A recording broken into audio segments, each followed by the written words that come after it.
learning Quran together. بسم اللہ الحمدللہ والصلاۃ والسلام علی رسول اللہ۔ سورہ التحریم یہ مدنی صورت ہے، اس میں 2 رکوع اور 12 آیات ہیں۔ بسم اللہ الرحمن الرحیم۔ یا ایھا النبی، اے نبی، لما تحرم، کیوں آپ حرام کرتے ہیں، ما احل اللہ لک، جسے اللہ تعالیٰ نے آپ پر حلال کیا ہے، تبتغی، آپ چاہتے ہیں، مرضات ازواجک، اپنی بیویوں کی رضامندی، واللہ غفور الرحیم، اور اللہ تعالیٰ بے حد بخشنے والا، نہایت رحم والا ہے۔ نبی صلی اللہ علیہ وآلہ وسلم حضرت زینب بنت جہش کے یہاں نسبتاً زیادہ ٹھہرتے تھے اور وہاں شہد کا مشروب پیتے تھے۔ ایک دفعہ معمول سے زیادہ دیر ہو گئی اور اس پر حضرت عائشہ اور حضرت حفصہ رضی اللہ تعالیٰ عنہ نے یہ اسکیم تیار کی کہ جب نبی صلی اللہ علیہ وآلہ وسلم تشریف لائیں تو وہ ان سے یہ کہیں کہ اللہ کے رسول، آپ کے منہ سے مغافیر کی بو آ رہی ہے۔ مغافیر ایسا پھول ہے جس میں بساند ہوتی ہے، چنانچہ انہوں نے ایسا ہی کیا۔ آپ صلی اللہ علیہ وآلہ وسلم نے فرمایا، میں نے زینب کے گھر سے صرف شہد پیا ہے، اب میں قسم کھاتا ہوں کہ یہ نہیں پیوں گا، لیکن یہ بات تم کسی کو نہ بتانا۔ اس واقعے میں کیونکہ نبی صلی اللہ علیہ وآلہ وسلم نے شہد کو اپنے اوپر حرام قرار دے لیا تھا، اس لیے اللہ تعالیٰ نے ناراضگی کا اظہار کیا۔ صحیح بخاری 4912۔ اور ایک دوسرے واقعے کو امام البانی رحمۃ اللہ نے صحیح قرار دیا۔ نبی صلی اللہ علیہ وآلہ وسلم کی ایک لونڈی تھی جسے آپ نے اپنے اوپر حرام قرار دے لیا تھا، وہ ماریہ قبطیہ رضی اللہ تعالیٰ عنہ تھیں۔ ایک مرتبہ وہ نبی صلی اللہ علیہ وآلہ وسلم کی موجودگی میں حضرت حفصہ کے گھر آئیں جبکہ وہ موجود نہیں تھیں۔ اتفاق سے ان کی موجودگی میں حضرت حفصہ رضی اللہ تعالیٰ عنہ آ گئیں اور ان کو ماریہ کا نبی صلی اللہ علیہ وآلہ وسلم کے ساتھ اپنے گھر میں خلوت میں وقت گزارنا ناگوار گزرا۔ نبی صلی اللہ علیہ وآلہ وسلم نے بھی اسے محسوس کیا۔ اس پر آپ نے حضرت حفصہ کو راضی کرنے کے لیے قسم کھا لی اور ماریہ کو اپنے اوپر حرام کر لیا اور حضرت حفصہ کو تاکید کی کہ یہ بات کسی کو نہ بتائیں، مگر انہوں نے حضرت عائشہ رضی اللہ تعالیٰ عنہ سے اس کا ذکر کر دیا۔ اس کی اللہ تعالیٰ نے وحی کے ذریعے آپ صلی اللہ علیہ وآلہ وسلم کو اطلاع دی۔ اللہ تعالیٰ نے سوال کیا کہ کیا آپ صلی اللہ علیہ وآلہ وسلم اپنی بیویوں کی رضامندی حاصل کرنا چاہتے ہیں؟ اللہ تعالیٰ نے نبی صلی اللہ علیہ وآلہ وسلم کے حلال چیز کو حرام ٹھہرانے پر اپنی بخشش کا شعور دلایا ہے کہ وہ غفور ہے، بخشنے والا ہے، اس کی مغفرت انسانوں کی غلطیوں کو ڈھانپ لیتی ہے۔ نبی صلی اللہ علیہ وآلہ وسلم نے اپنے لیے ایک حلال چیز کو حرام کر لیا تو اللہ تعالیٰ نے اپنی رحمت کے دروازہ کھولا، ان کی اس غلطی کو معاف کر کے اپنی رحمت کا احساس دلایا۔ اس آیت سے حلال و حرام کے بارے میں یہ واضح ہوا کہ اللہ تعالیٰ کی حلال کردہ چیز کو حرام کرنے کا اختیار کسی کے پاس نہیں، حتیٰ کہ اللہ تعالیٰ نے یہ اختیار اپنے رسول کو بھی نہیں دیا۔ قد فرض اللہ لکم، یقیناً اللہ تعالیٰ نے تمہارے لیے مقرر کر دیا ہے، تحلۃ ایمانکم، کھولنا اپنی قسموں کا، واللہ مولاکم، اور اللہ تعالیٰ تمہارا کارساز ہے، وہو العلیم الحکیم، اور وہ سب کچھ جاننے والا، کمال حکمت والا ہے۔ اللہ تعالیٰ نے وہ طریقہ مقرر کر دیا ہے جس کے ذریعے قسم کو توڑنے سے پہلے اس سے نکلا جا سکے۔ جو شخص کسی حلال کھانے یا مشروب وغیرہ کو حرام ٹھہرائے یا کسی کام کے کرنے یا چھوڑنے پر اللہ تعالیٰ کی قسم اٹھائے، پھر وہ قسم توڑنے کا ارادہ کرے یا اس کو توڑ ڈالے تو اس پر آیت میں ذکر کردہ کفارے کی ادائیگی واجب ہے۔ قسم کا کفارہ 10 محتاجوں کو اوسط درجے کا کھانا کھلانا، یا 10 محتاجوں کو کپڑا دینا، یا ایک غلام یا لونڈی آزاد کرنا، یا 3 روزے رکھنا ہے۔ نبی صلی اللہ علیہ وآلہ وسلم نے قسم کا کفارہ ادا کر کے شہد بھی استعمال کیا اور ماریہ رضی اللہ تعالیٰ عنہ کا حق بھی ادا کیا۔ اللہ تعالیٰ نے فرمایا کہ وہی تمہارا مولا ہے، اسی لیے وہ تمہاری کمزوریوں کی وجہ سے تمہاری مدد کرتا ہے، حتیٰ کہ اس معاملے پر بھی جو تم پر گراں گزرے۔ اس نے تمہارے لیے قسموں کو حلال کیا ہے اور قسموں سے نکلنے کے لیے کفارے کا طریقہ بتایا ہے۔ اللہ تعالیٰ جو قوانین دیتا ہے وہ اپنے علم کی وجہ سے دیتا ہے، جن پر عمل کیا جا سکتا ہے۔ یقیناً وہ حکیم ہے جس کے احکامات حکمت سے خالی نہیں ہوتے۔ وَإِذْ أَسَرَّ النَّبِيُّ، اور جب چھپا کر کی نبی نے، الی بعض ازواجہ، طرف بعض اپنی بیویوں کے، حدیثاً ایک بات، فلما نبأت بہ، تو جب اس نے خبر دی اس کی، وأظہرہ اللہ علیہ، اور ظاہر کر دیا اسے اللہ نے اس پر، عرفہ بعدہ، اس نے بتا دیا بعض حصہ اس کا، وأعرض عن بعض، اور اس نے اعراض کیا بعض سے، فلما نبأہا بہ، تو جب اس نے خبر دی اسے اس کی، قالت من انبأک ھذا، تو اس نے پوچھا آپ کو کس نے یہ خبر دی؟ قال نبأنی العلیم الخبیر، کہا مجھے اس نے خبر دی جو سب کچھ جاننے والا، خوب باخبر ہے۔ نبی صلی اللہ علیہ وآلہ وسلم نے شہد کو یا ماریہ رضی اللہ تعالیٰ عنہ کو اپنے لیے حرام کرنے والی بات اپنی ایک بیوی کو بتائی تھی کہ وہ اسے پوشیدہ رکھے۔ اللہ تعالیٰ نے اس خبر سے نبی صلی اللہ علیہ وآلہ وسلم کو آگاہ کر دیا آپ نے اپنے عفو و درگزر سے اس میں سے کچھ حصہ حفصہ رضی اللہ تعالیٰ عنہ کو بتایا اور کچھ سے اعراض کیا، تو انہوں نے پوچھا کہ آپ کو کس نے اس خبر سے آگاہ کیا جبکہ وہ ہم سے باہر نہیں نکلی؟ تو اس پر نبی صلی اللہ علیہ وسلم نے فرمایا، مجھے اس نے بتایا جس سے کوئی چیز چھپی ہوئی نہیں ہے، جس کو سب کی خبر ہے، جو سب رازوں اور چھپی ہوئی چیزوں کا علم رکھنے والا ہے۔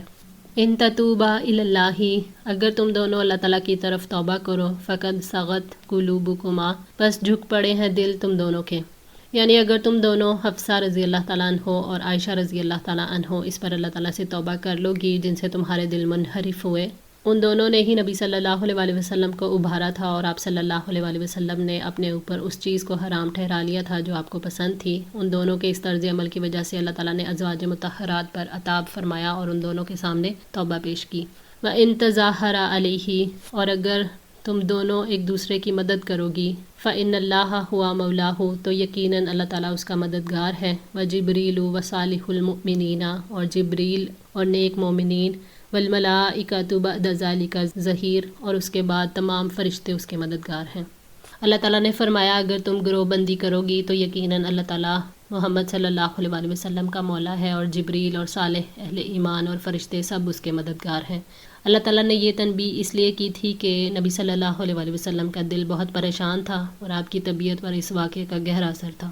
عسیٰ ربہ، امید ہے کہ رب اس کا، ان طلقاکن، اگر وہ تمہیں طلاق دے دے، ان یبدلہ ازواجا، کہ وہ بدل کر دے اسے بیویاں، خیرا منکن، تم سے بہتر، مسلمات مؤمنات، جو اسلام والیاں اور ایمان والیاں ہوں، قانتات، اطاعت کرنے والی، تائبات، توبہ کرنے والیاں، عابدات، عبادت کرنے والیاں، سائحات، روزہ دار، سیبات، بیوہ، و ابکارن، اور کنواریاں۔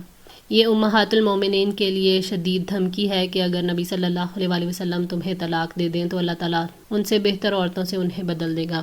اللہ تعالیٰ نے اس کے ذریعے سے ازواج مطہرات کو یہ سمجھایا کہ نبی صلی اللہ علیہ وسلم کے گھرانے کے لیے کیسی خواتین درکار ہیں، یعنی اطاعت گزار اور فرما بردار، ایمان اور یقین سے بھرپور دل رکھنے والی، فرما برداری کرنے والی، توبہ گزار، عبادت گزار، روزے رکھنے والیاں۔ یہ بات اتنے سخت انداز میں اس لیے کہی گئی کہ ازواج مطہرات نادم ہوں اور آئندہ کے لیے فرما بردار بن جائیں۔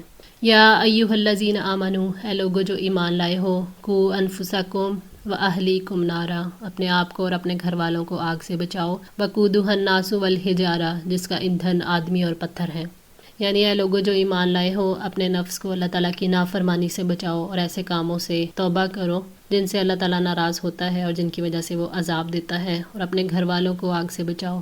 اہل و عیال کو بچانا یہ ہے کہ ان کو ادب اور علم سکھایا جائے اور ان کو اللہ تعالیٰ کے احکامات کی تعمیل پر مجبور کیا جائے۔ اللہ تعالیٰ نے فرمایا کہ اپنے آپ کو اور اپنے گھر والوں کو اس آگ سے بچاؤ جس کا ایندھن آدمی اور پتھر ہیں۔ اللہ تعالیٰ نے آگ کے یہ اوصاف اس لیے بیان کیے ہیں تاکہ بندے اللہ تعالیٰ کے حکم کو حقیر سمجھنے سے ڈریں۔ حضرت ابو ہریرہ بیان کرتے ہیں کہ ہم نبی صلی اللہ علیہ وسلم کے پاس بیٹھے تھے، دھماکے کی آواز آئی، آپ نے فرمایا کہ تم جانتے ہو یہ کیا ہے؟ ہم نے عرض کیا اللہ اور اس کا رسول خوب جانتے ہیں۔ آپ نے فرمایا کہ یہ ایک پتھر ہے جو جہنم میں 70 سال پہلے پھینکا گیا تھا، وہ جا رہا تھا، اب اس کی تہہ میں پہنچا ہے۔ صحیح مسلم 7167۔ اللہ تعالیٰ نے اپنی اصلاح کے ساتھ ساتھ گھر والوں کی اصلاح کی طرف توجہ دلائی ہے۔ گھر والوں کی اسلامی تربیت کرنا اس لیے ضروری ہے تاکہ وہ جہنم کا ایندھن بننے سے بچ جائیں۔ علیہا ملائکۃ، اس پر فرشتے ہیں، غلاظ، سخت، شداد، زبردست، لا یعصون اللہ، جو اللہ تعالیٰ کی نافرمانی نہیں کرتے، ما امرہم، اس میں جس کا انہیں حکم دیا جاتا ہے، ویفعلون ما یؤمرون، اور انہیں جو حکم دیا جاتا ہے وہ وہی کرتے ہیں۔ جہنم کے نگران فرشتے تندخو اور سخت گیر ہوں گے، ان کا مزاج عذاب کی طرح سخت ہوگا، یعنی ان سے کوئی نرمی کی توقع نہیں رکھ سکتا، وہ اللہ تعالیٰ کی نافرمانی نہیں کرتے۔ جہنم کے نگران فرشتے وہی کام کرتے ہیں جن کا اللہ تعالیٰ انہیں حکم دیتا ہے۔ یا ایھا الذین کفروا، اے لوگو جنہوں نے کفر کیا، لا تعتذروا اليوم، آج معذرت نہ کرو، انما تجزون ما کنتم تعملون، تم اسی کا بدلہ دیے جاؤ گے جو تم عمل کرتے تھے۔ اہل دوزخ سے قیامت کے دن کہا جائے گا کہ اے کافرو، آج کے دن عذر پیش نہ کرو، وہ وقت تم نے کھو دیا، اب تو اعمال کی جزا سزا کا وقت ہے، تم نے جو اعمال کیے اس کی جزا ہی تمہیں دی جائے گی، اب عذر ختم ہو گئے، صرف اعمال کا بدلہ ملے گا۔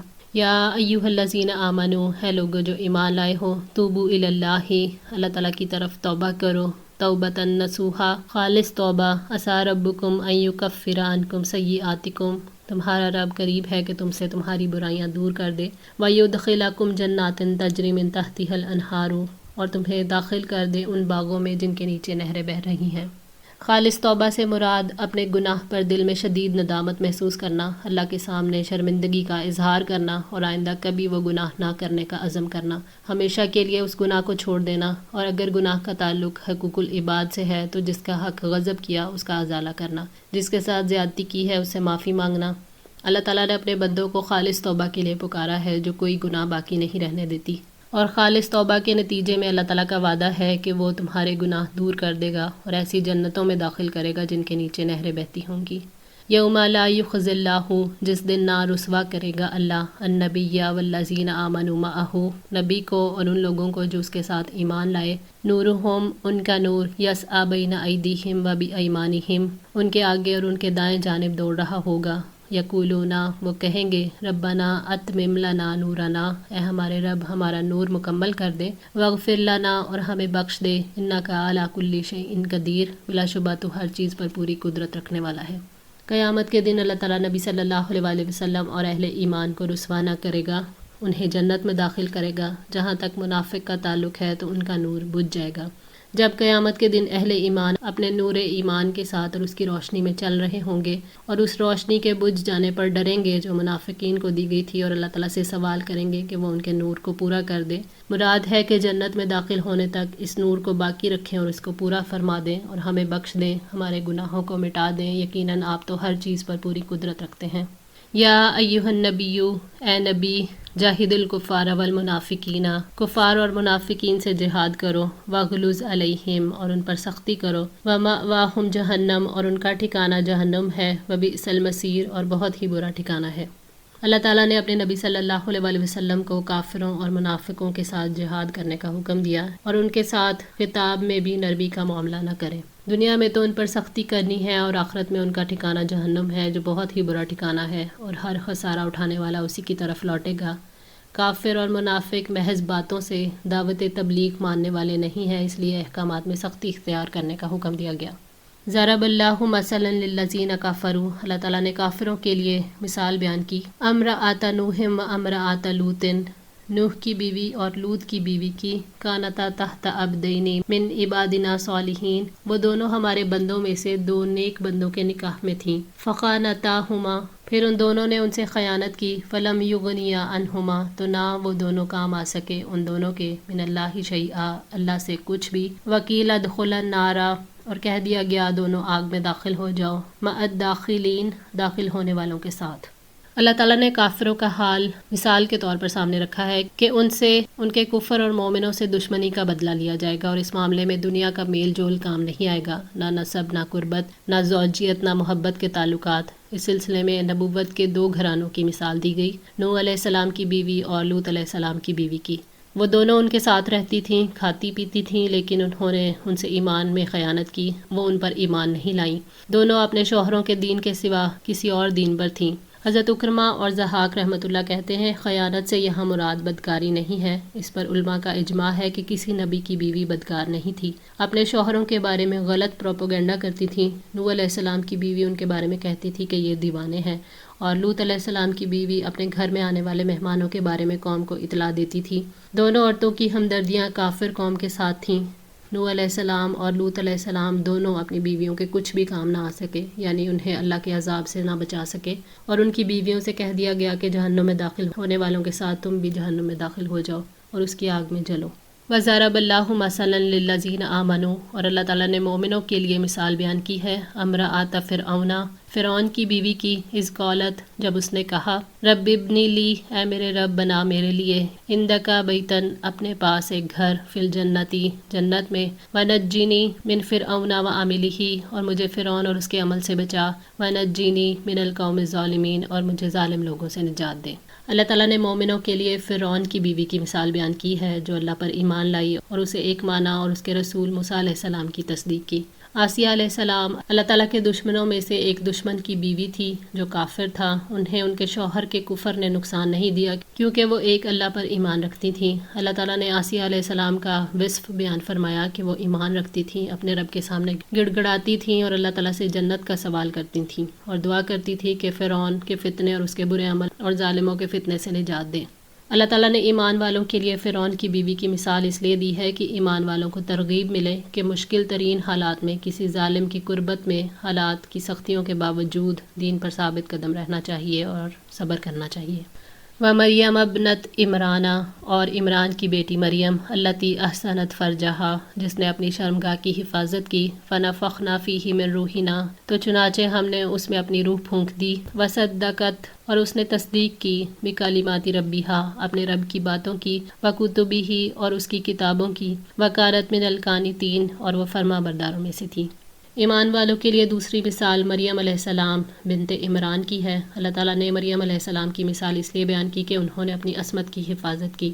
جہان والوں کی عورتوں کے لیے مثال بن گئیں. ہر بیٹی کے لیے مریم علیہ السلام کی زندگی مثال ہے کہ انسان بگڑے ہوئے ماحول میں بگڑی ہوئی قوم کے درمیان رہ کر بھی پاک صاف رہ سکتا ہے. جبریل علیہ السلام نے ان کے کرتے کے گریبان میں پھونک ماری اور ان کی یہ پھونک مریم علیہ السلام تک پہنچی، اور اس طرح مریم علیہ السلام سے عیسیٰ علیہ السلام پیدا ہوئے. اللہ تعالیٰ نے ان کی مثال اس لیے بیان کی کہ انہوں نے اللہ تعالیٰ کے کلمات یعنی اللہ تعالیٰ کی شریعت کی اور اس کی کتابوں کی تصدیق کی. تمام بچیوں اور عورتوں کے لیے ان کی زندگی مثال ہے. اللہ تعالیٰ کی شریعت کا، اس کی کتابوں کا علم حاصل کرنا اور اس پر عمل کرنا یہ صرف مردوں کی ذمہ داری نہیں ہے، ہر ایک اپنے عمل کا خود ذمہ دار ہے. وہ اپنی عبادت اور دینی حالت میں خشوع اور اطاعت کرنے والوں میں سے تھیں. مراد وہ ایسے خاندان سے تعلق رکھتی تھیں جو عبادت گزار اور فرما بردار تھا. مسند احمد میں ابن عباس رضی اللہ تعالیٰ عنہ سے روایت ہے کہ نبی صلی اللہ علیہ وآلہ وسلم نے فرمایا، جنت کی تمام عورتوں میں سب سے افضل خدیجہ رضی اللہ تعالیٰ عنہ، فاطمہ رضی اللہ تعالیٰ عنہ، مریم علیہ السلام اور فرعون کی بیوی آسیہ علیہ السلام ہیں. الحمدللہ اللہ تعالیٰ کی توفیق اور مدد سے سورہ تحریم مکمل ہوئی. اللہ تعالیٰ سے دعا ہے کہ ہم سب کو استقامت عطا فرمائیں، قرآن پاک کو پڑھنے، سمجھنے اور اس پر عمل کرنے کی توفیق عطا فرمائیں، ہماری غلطیوں کو معاف فرما کر ہم سب کی اصلاح فرمائیں. جزاکم اللہ خیر. والسلام علیکم ورحمۃ اللہ وبرکاتہ.